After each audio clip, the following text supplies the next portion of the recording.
మంచికి చెడుకు ధర్మానికి అధర్మానికి మధ్యలో జరుగుతున్నటువంటి యుద్ధంలో ఇప్పుడు మీరు చూస్తున్నారు నాగలక్ష్మి ఏడ్చుకుంటే ఏమేం మాటలు చెప్పిందో నేను మళ్ళీ అది చెప్పదలుచుకోలేదు.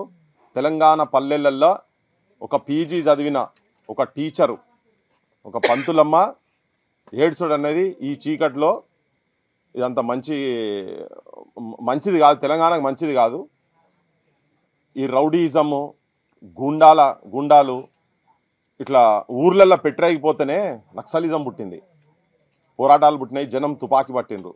ఏం చేసుకుంటావు నువ్వు ఒక్కనే బతుకుతావు అని చెప్పి వాళ్ళ నాయన చెప్పిండు. ఒక దిక్కు జనజీవన స్రవంతిల కలవాలి నక్సలైట్లు అని చెప్పుకుంటూ ఇలా ఎన్కౌంటర్లు బయట ముచ్చట జరుగుతూ ఉన్నాయి.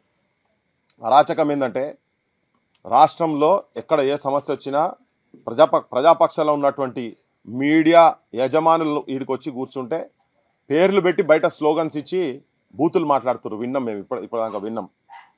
తెలంగాణ ప్రజలు కూడా అర్థం చేసుకోవాలి,